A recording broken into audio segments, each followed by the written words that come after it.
All right, you are Shaniqua Washington. And Miss Washington, I called your case this morning and you weren't here. Where were you? I can't hear and understand I you. was late. My daughter was to come and she couldn't come.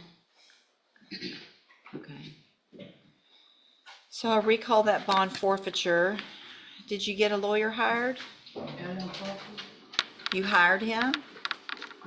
First red flag, she's out on bond and still hasn't hired an attorney. That's not just procrastination, it's a violation of a direct court order, and judges don't take that lightly. No, you were here before, and I told you that since you bonded out, that you're supposed to go hire a lawyer. Do you remember that? Okay.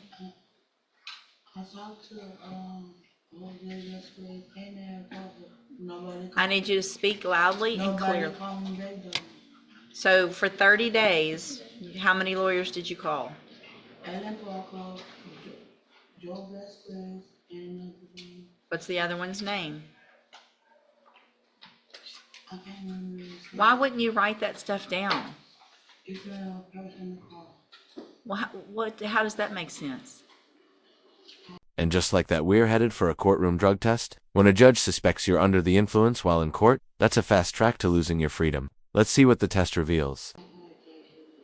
If I test you this morning, you can have something in your system. Have a seat in the jury box. Let's get that tested.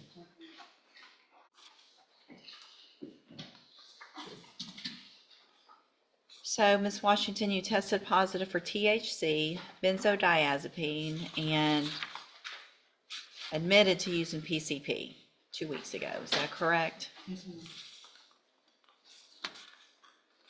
How'd you get here today?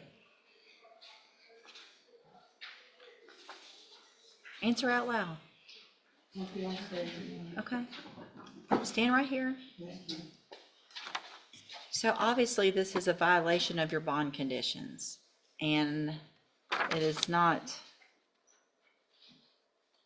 Here's a painful truth. Mental health issues like depression are very real, but using PCP and benzos while on felony bond is not how the system sees coping, and that's about to cost Herbzig time.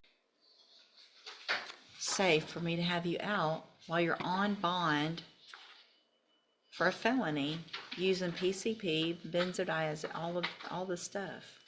When's the last time you smoked marijuana and used benzo? No, not 2 weeks ago. So pretty much had a big party 2 weeks ago, used it all? Depression. The pressure of what? Depression. Depression? Yes, ma'am. You do understand that all of these things makes that worse, not better. Yes, ma'am. Do you have a doctor that you're going to? From I don't know what happened to him. I just got a new doctor. I was. Hold on a second. If you want to see if your client can get back. That's the judge essentially calling her bluff. He doesn't believe her timeline, and more importantly, he doesn't think she's sober. And in bond violation cases, perception often equals judgment. Real quick, we just reset it just because it had gotten so late. But if he just left, if you want to try to call him or have your office call him, if y'all want to take care of it with the plea today, we can do it. Let me try to get him right now. Okay. See if I can get him on cell phone. Thank you. All right. Okay. I don't believe that the last time you used was a couple weeks ago. You're not coherent. Hang on. Yes, ma'am. So what, Ms. Washington, I'm going to, hold on, let me find, what was her bond set at? Can y'all tell real quick for me? And there it is. Her bond just jumped from $6,000 to $15,000. Plus, she's now court-ordered to wear a drug patcha, 24/7's chemical surveillance tool. One fail, and she's back in custody, likely with an even steeper bond. Nope, I got it. I'm finding it.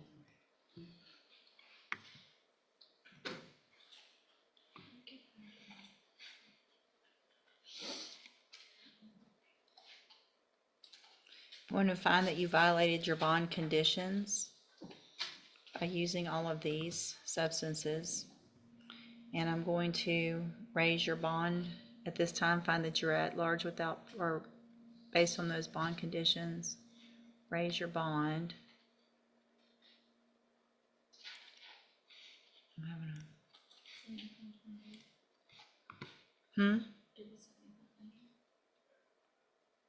This shows 6,000. 6,000, it is 6,000. All right, I'm gonna raise your bond to $15,000 in your case.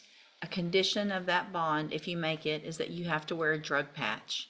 You have to have that drug patch put on within 24 hours of your release and give proof to that to your bondsman. If you test positive on that drug patch, you're gonna be right back in jail with a much higher bond. Do you understand? Go back with the bailiff.